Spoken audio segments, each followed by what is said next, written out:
Wow, I didn't know that. I didn't know that. I didn't know that. I sat there just like, holy shit. I guess we Hey guys, I'm constantly asked in regards to my hair and what I do. To be perfectly honest, I'm not great at doing my own hair, so I'm going to show you how the hairdressers and how the pros do it, and teach you how to do 5 hairstyles that you can do at home as well. Let's go.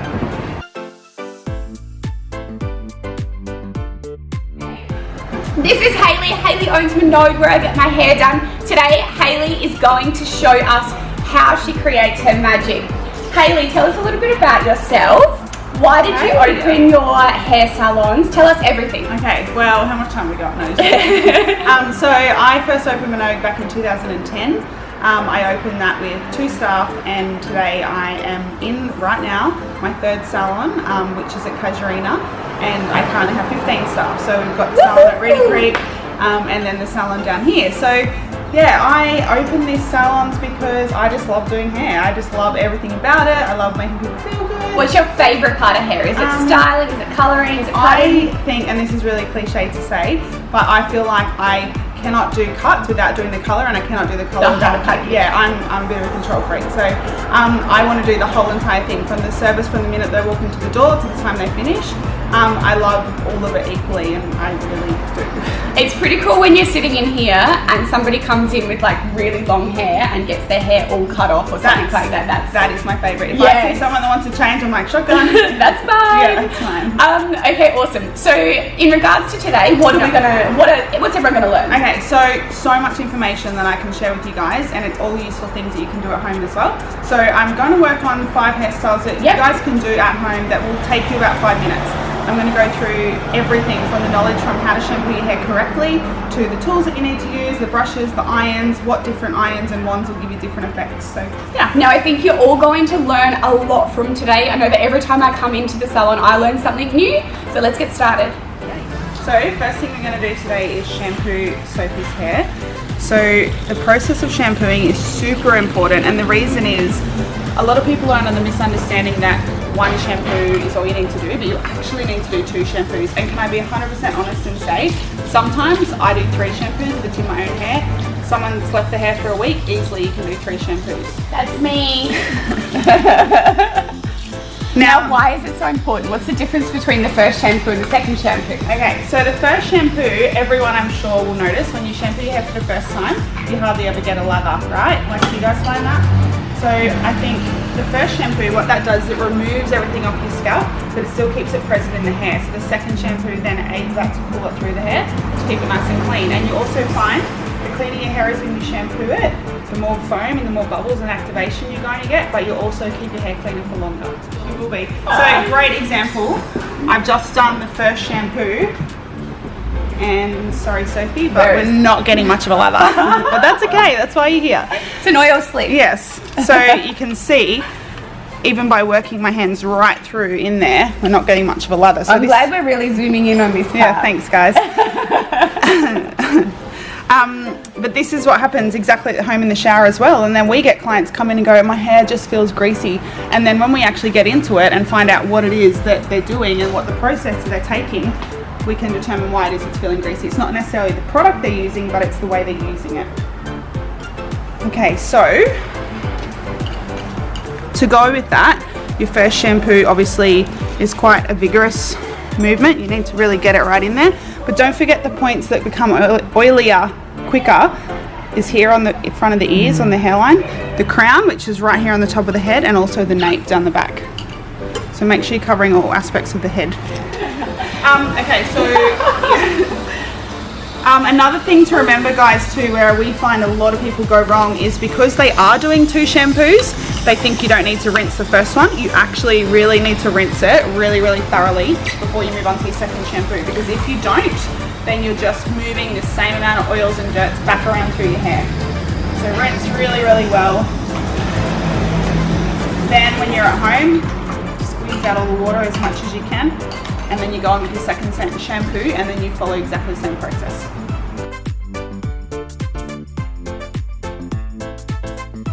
Okay, now watch the magic. So this is my second shampoo. Imagine if it doesn't lather. It's getting foamier. Can you see? like there's more foam. Because we're cutting through it. I think though I am going to do a third here today. Can you see that now? Like that's the difference between this as my second shampoo, exactly the same amount of product, which is around the size of a 20-cent piece, to my first shampoo. So my first shampoo I got absolutely no lather. So that is the difference, and that is what's going to keep your hair squeaky clean, okay?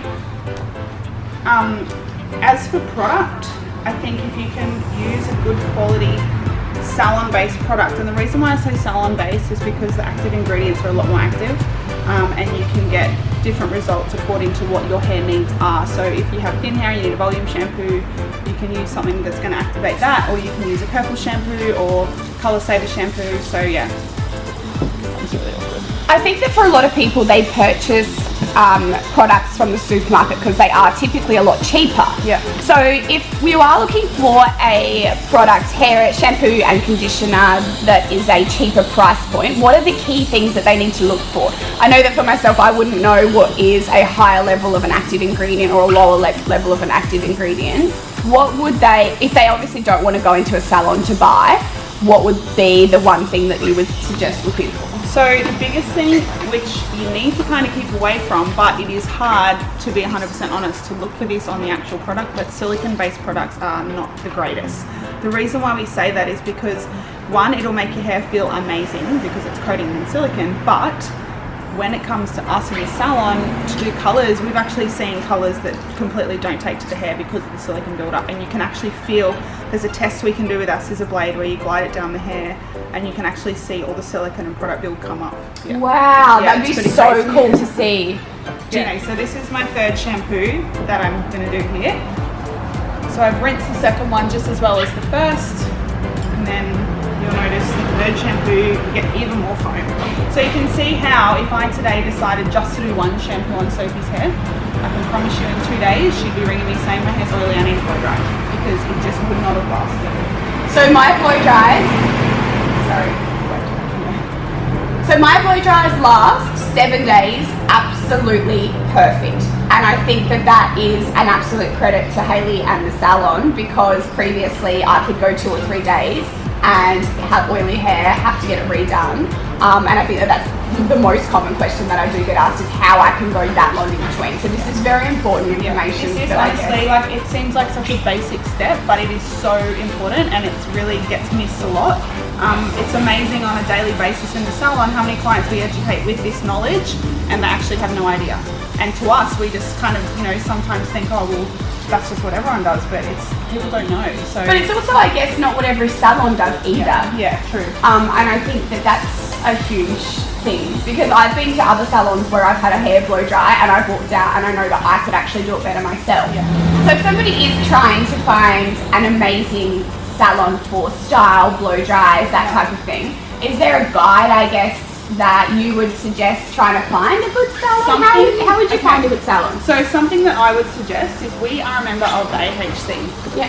With the AHC, it's the Australian Hairdressing Council, and it's an accredited board where basically all the best salons get accredited and they go onto the board. You can actually go onto their website and type in your area and it will tell you salons in your area that are AHC awarded. We're a gold salon, so that's the highest standard you can get. You can also get silver accreditation. So for me, I would recommend, if you're interstate and you want to try and find a salon that's going to give you the same standard, that's where I'd be heading. So it's the AHC. Okay. And is it, obviously a blow dry is something that is considered a low product service that a lot of apprentices, I guess, would take over from senior staff. Yeah. If you, for example, booked into a salon and they had assigned an apprentice to do your blow dry, would it be a rude practice to say, I don't want an apprentice to do my hair? Can you say that? Is it wrong to get an apprentice to do it? No, look, I think it depends on the individual salon. Like, I know for me... Oh yeah, your apprentices are amazing. We have like 3 apprentices in our salon, but I can hand on my heart say that I would not get them to do anything to our clients unless I knew they were 100% confident and they could do it just as well on my hair, and I'd be super happy. And that's just the way we operate. And I'm not saying all salons operate like that, but you know, I'm sure a lot of salon owners out there wouldn't want their staff doing things that they weren't competent in, but yes, it does happen. So I think it comes down to your personal choice. Like, if you have someone that's about to do your hair, whether they're a senior stylist or an apprentice, you know, know, if you don't feel that they're competent, yeah, of course you have the opportunity to say, well, no, sorry, this doesn't seem right.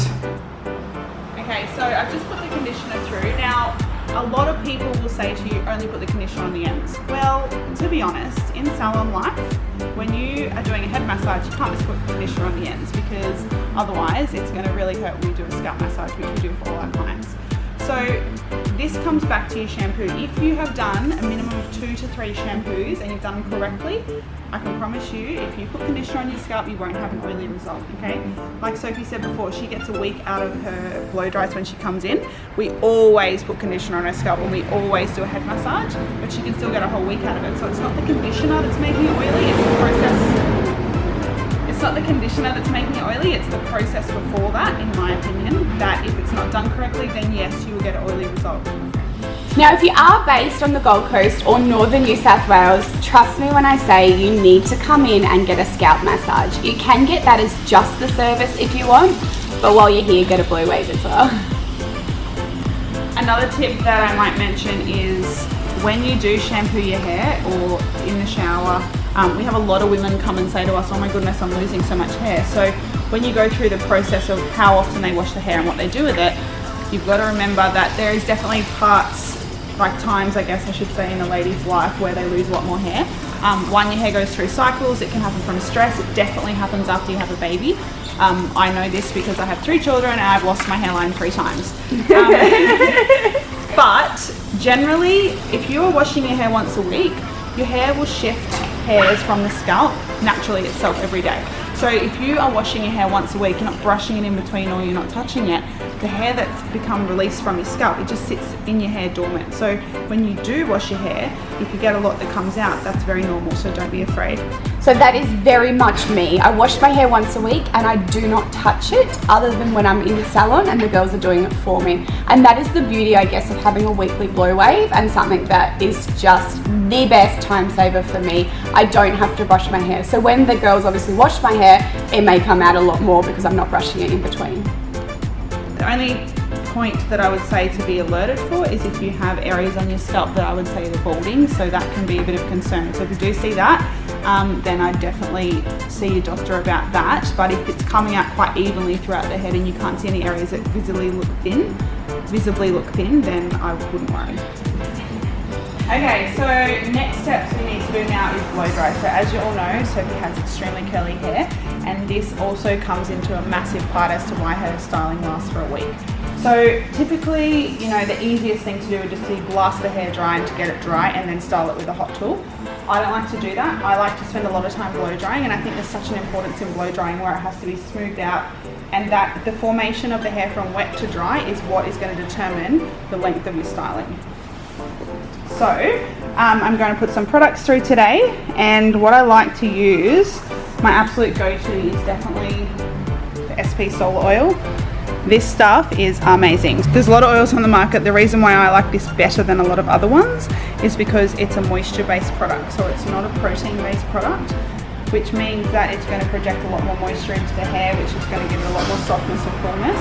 There's definitely room for a protein-based oil, but in this sense, I like to use a moisture-based. So I think too, when you are choosing an oil, make sure you're choosing it and you're educated by your stylist to what's specific for your hair's needs, because it's not necessarily the same as your friend or, you know, someone else that you've heard about it. So make sure you have a consultation to find out what suits your hair and what's going to benefit your hair the most. For me, this is my go-to.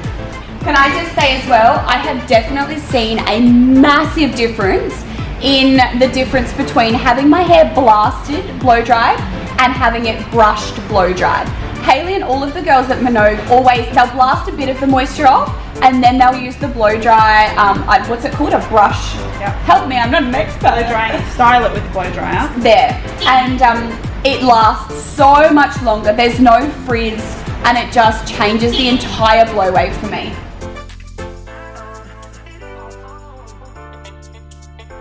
Okay, the importance of your brushes is super important. This will determine your result as well, okay? So, the difference in all of these guys is, these are my 2 go-tos for blow drying at this point in time. These are my 2 go-tos for when I want to brush out the curl or the wave or whatever it is we're doing at the end, okay? We'll get back to these guys later, just want to talk about these ones. So, if you zoom in, if if you have a look here, you can see that there's 2 rows of bristles. So there's the outside layer and the internal layer. This brush will give you the smoothest blow dry you've ever had in your life. Because it's got the 2 rows of the bristles, it really grips the hair and it gives it so much smoothness. But you cannot use this if you want to do a bouncy blow dry because it's way too much tension and it's just impossible to wrap it up and pull it back out. This is the one that you want to use if you're going to do a bouncy blow dry. So that's where you blow dry the hair, you roll up the brushes and you leave the brushes in. Then you want to go for something like this, because this barrel here, the gold, will heat up and then it'll use as like a roller for the hair and it will help set it.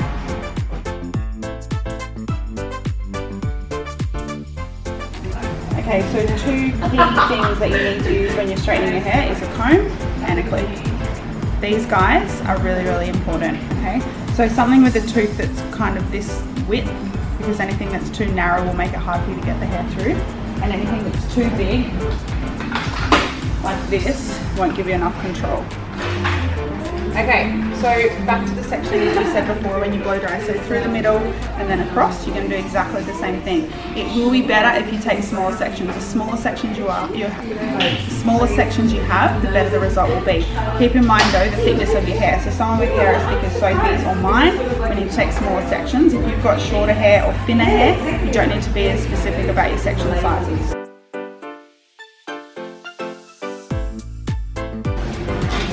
Okay. So, if you do want to go up higher to your scalp without any extensions, take a thinner section, iron goes in, close it, and then direct it down. See, the speed is the same all the way down.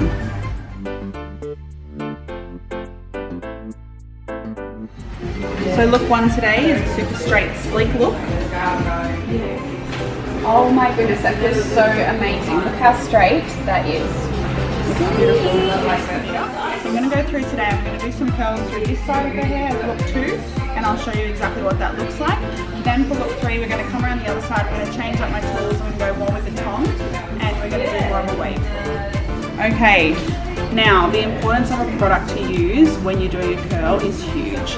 I choose to use the Mystify Me Light hairspray. So there's a difference between hairspray and hairspray. I know that sounds crazy, but there's a super difference. So this is 100% brushable, workable hairspray. Super important. If I was to spray a lacquer through Sophie's hair and then apply a hot tong, I'm just going to burn it, and there's no place for a lacquer in this instance. So a lacquer is more for your very end result of the hairstyle, and that is to be sprayed at the end, and then you don't touch it again with any heating element.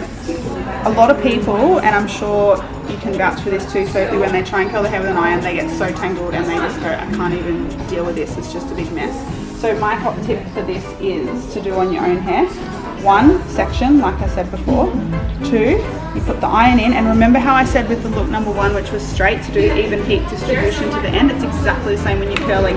A lot of people will put the iron in to try and curl it, freak out because they're tangled and be like, ah, and then just pull it out, and then they've got this curl kind of here, and a kink, and then straight, and it's just, yeah, it's not good. So this is what I would say to do. Grab your section, put the iron in, twist it to 180 degrees. Watch my wrist. I can't physically twist anymore, but I'm going to grab here and I'm going to turn my wrist around. And I'm not moving from that 180 degree area, and I'm just evenly working the heat down. Bringing my hand up to here. That's the formation of my curl. Now,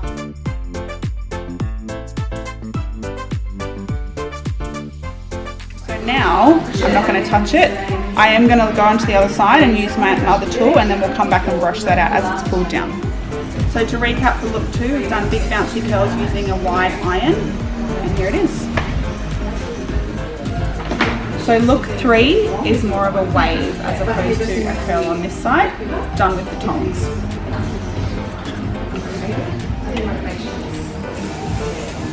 Same hairspray. Now I'm also going to direct these back off Sophie's face. So best thing about this is the whole barrel is heated, but then the little arm here uses a smoothing polishing pad as well. So sometimes, you know, on clients we might do just a bit of a wave through that midsection and they want the ends to sit a bit flatter. The good thing is we can do that but still run it down through there, so it's still getting the smoothness on the ends. So putting it in, using my cool point at the end, twisting it and directing it down.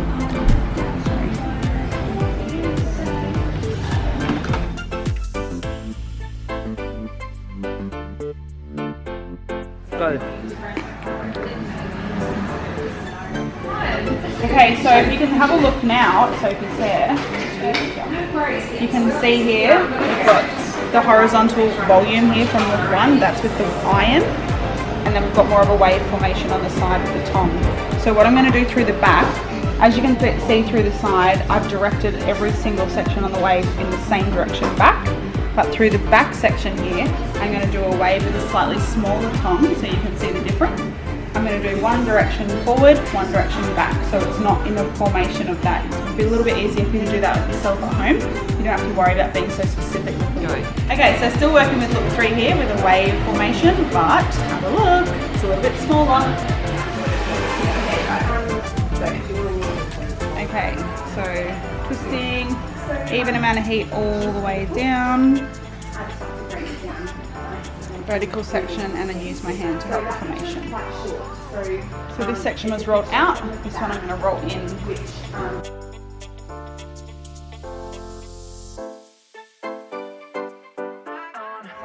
So remember earlier I mentioned these two little guys, both for brushing out both for different things. So you can see the teeth here are same again, double amount of bristles, which means you're going to get more of a full kind of look where it's going to keep the formation of the curl together. This one here is going to go through, it's got an anti-static in the base, but it's going to break it up so it's more of like an individual look.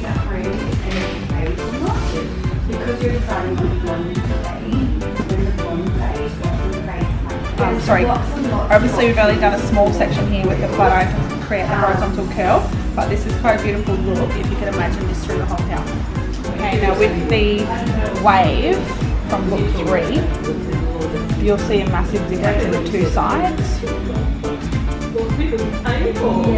This section here, how I said earlier for look 3 that I directed every curl back in the same direction.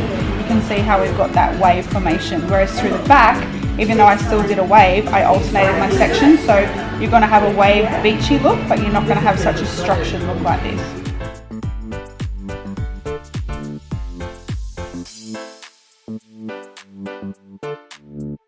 Okay, so this is look 3 using the tong in wave formation. This side here is all directed back in the same direction to give you the flow-on effect, and then through the back here is still a wave formation with a slightly smaller barrel, alternating sections, so it's more of a beach look. So it just goes to show the difference in using the different tools to create the different looks. Both beautiful, but both completely different looks, so it just shows you that you need to choose your tools correctly. Okay, so for look 4, we're going to do a half up top knot / ponytail type look. I think this look is really on trend at the moment, but it's also very personal preference to how exactly you want it to sit. You can leave the front sections out a little bit and pull the top up. You can pull the whole lot back. The sides you can come through just above the ear and have some down over the ear if you feel more comfortable with that, or you can split it right behind the ear and take the whole lot up. So today what we're going to do is we're going to leave a little bit out on the front, and we're going to come up, we'll do a little ponytail to begin with. I'll show you how to wrap the hair tie around as well so you can't see the hair tie, and then I'll even turn that into a little bit of a bun. So I'm going to use a tail comb, and this just helps me as a guide to section.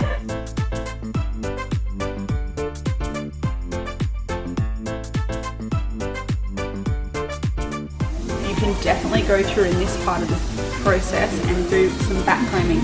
So what that is where you come through to the root area and you create a bit of volume and a bit of lift.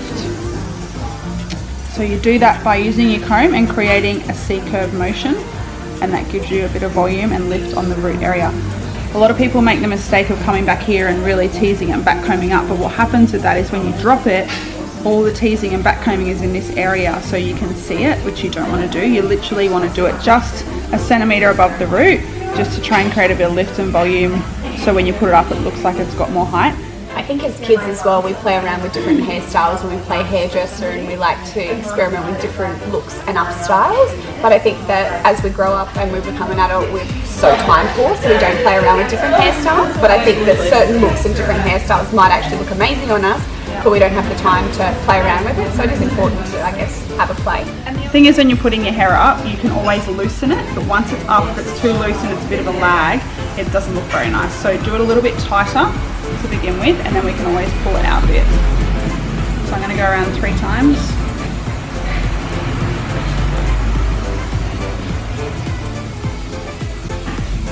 And then what you can do through here before we wrap the top bit is you can pull pieces out. And you can do this as much or as little as you like.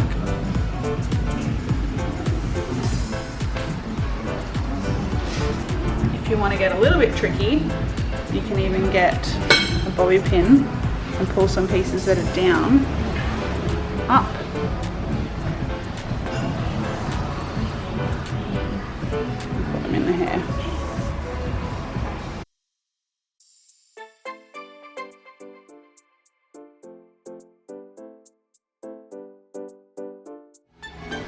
Okay, so to wrap the ponytail, a little section through the back, so the underneath of the ponytail, and you're literally just wrapping it. Pull it quite tight though, because otherwise it'll slip down a little bit.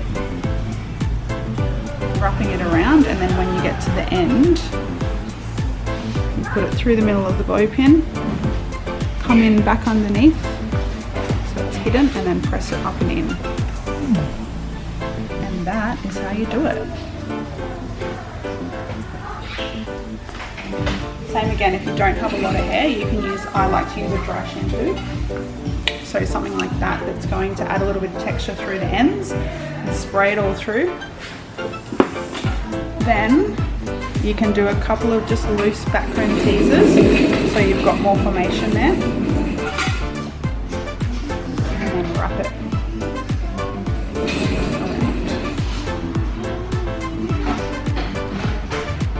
Secure that through with a couple of bow pins.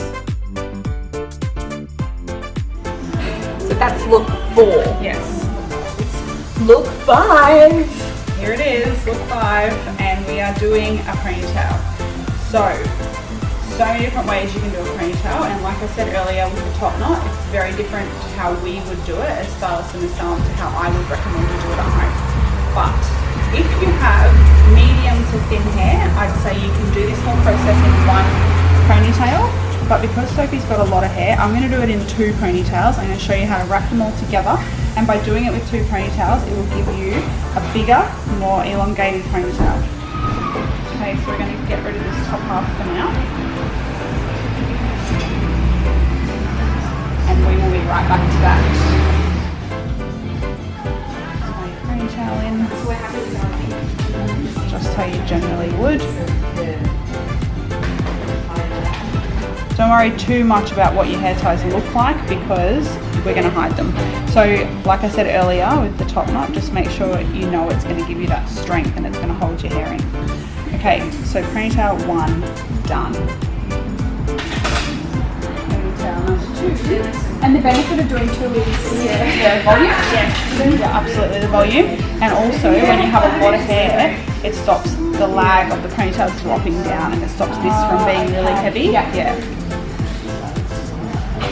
Don't worry too much. If you want to leave pieces out at this stage, don't worry too much about it, because once we've got it all in, we can easily pull pieces back out. Whereas if you do the formation of it and you leave them out, it's hard to put them back in.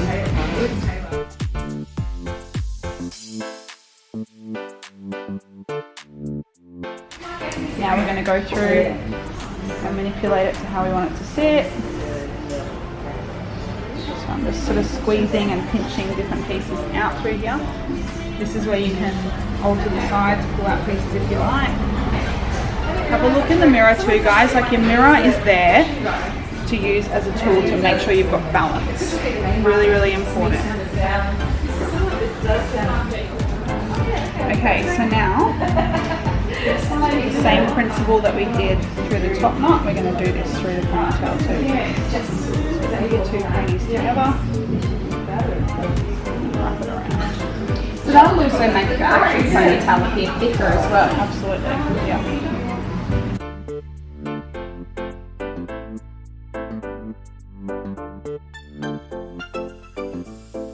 Okay, so we've got look number 5 here, beautiful ponytail. so much volume and texture through the back as well. So like, just to recap, thick hair, you've got the one ponytail at the bottom with the second ponytail right on top of it, wrapping the hair around, pulling out the pieces that you want to have down at the front, and then I've just added a little bit of volume at the base through here, and then a bit of texture through the ponytail. Hope you like it. It's beautiful. Bye. Okay, Gold Coasters and Northern New South Wales people, we have a really special deal today, which I'm really excited about. If you mention this vlog, then you'll get $10 off your next service. We can't wait to see you in the salon. Bye. See ya.